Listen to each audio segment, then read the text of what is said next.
Assalamualaikum warahmatullahi wabarakatuh. Halo teman-teman semua. Perkenankan saya kali ini menyampaikan hasil diskusi dari ruang kolaborasi topik 5. Perkenalkan saya Halimatus Salbiah, mahasiswa PPG Prajabatan tahun 2022 gelombang 2 dari Prodi Bimbingan dan Konseling kelas 02. Oke, saya akan langsung menyampaikan mengenai permasalahan peserta didik yang terdapat pada ruang kolaborasi topik 5 ini. Saat ini adalah permulaan tahun ajaran baru.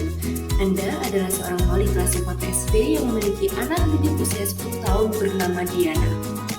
Wali kelas 3-nya mengeluhkan dinamika bersekolah Diana kepada Anda.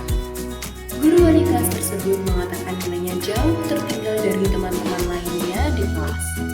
Diana juga kurang baik dalam mengerjakan pekerjaan rumahnya selama masa PJJ kemarin. Bahkan, pihak wali kelas mengatakan bahwa ia khawatir dengan tuntutan yang semakin tinggi di kelas 4 di pelajaran IPA, Bahasa, dan IPS yang membutuhkan banyak bacaan. Diana seringkali tidak menyelesaikan tugas-tugas yang diberikan dan ulangannya menunjukkan nilai buruk. Namun demikian, ketika materi tugas dan ulangan tersebut diulangi secara lisan dan individual, Diana dapat menjawabnya. Pertanyaan diskusi yang pertama adalah, kira-kira bagaimanakah cara melakukan asesmen terhadap keadaan Diana? 2. Jenis asesmen apakah yang akan Anda berikan kepada siswa Anda tersebut? Jelaskan pertimbangan Anda. 3. Kesimpulan apa yang Anda dapat tarik dari asesmen yang Anda desain dan lakukan tersebut? Jawaban pertanyaan pertama. Konselor memilih teknik need assessment yang tepat untuk mengetahui permasalahan Diana secara mendalam. 2. Konselor bisa menggunakan teknik non-test, yaitu dengan menggunakan catatan anekdot dan wawancara terstruktur. 3.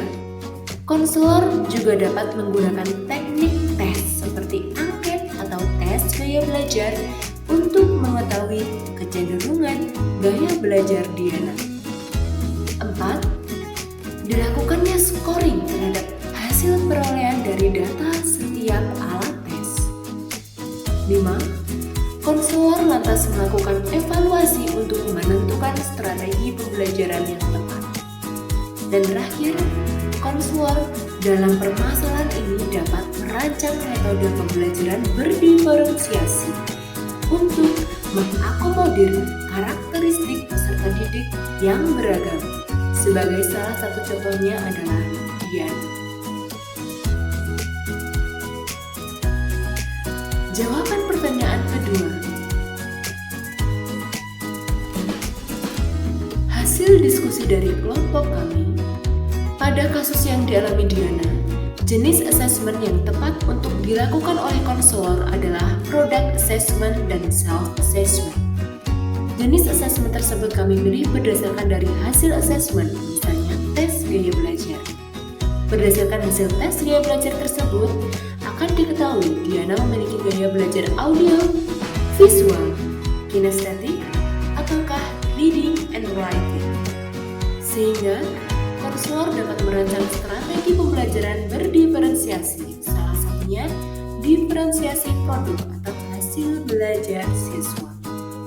Saat konselor melakukan diferensiasi produk dalam merancang RPLBK, konselor juga perlu menyiapkan alat evaluasi disesuaikan dengan hasil belajar siswa yang beragam. Lanjut kepada jawaban pertanyaan ketiga. Berikut ini kesimpulan kami. Seorang guru atau konselor tidak etis apabila melakukan justifikasi kepada siswa tanpa didasarkan pada data yang valid. Sehingga, apabila di lapangan atau di sekolah ditemui kasus seperti Diana, langkah awal yang dapat dilakukan adalah dengan assessment. Teknik assessment harus dipilih secara tepat sesuai dengan kebutuhan atau permasalahan peserta didik, sehingga hasil yang didapat akan tepat sasaran dan tidak membutuhkan waktu yang lama. Konselor melakukan teknik assessment test dan non-tes mengenai permasalahan di anak. Kemudian selanjutnya dari teknik assessment test berdasarkan tes gaya belajar akan diketahui gaya belajar di anak. Langkah terakhir, konselor merancang strategi pembelajaran berdiferensiasi. Salah satunya diferensiasi produk atau hasil belajar siswa sebagai perwujudan produk siswa. Saat konselor melakukan diferensiasi produk, dalam merancang RPLBK, konselor juga perlu menyiapkan alat evaluasi disesuaikan dengan hasil belajar siswa yang beragam, yang mana merupakan bentuk dari self-assessment. Demikian presentasi dari saya mengenai hasil kerja dari ruang kolaborasi. Terima kasih banyak atas perhatiannya. Sampai jumpa dan salam sukses. PPG Praja Batan.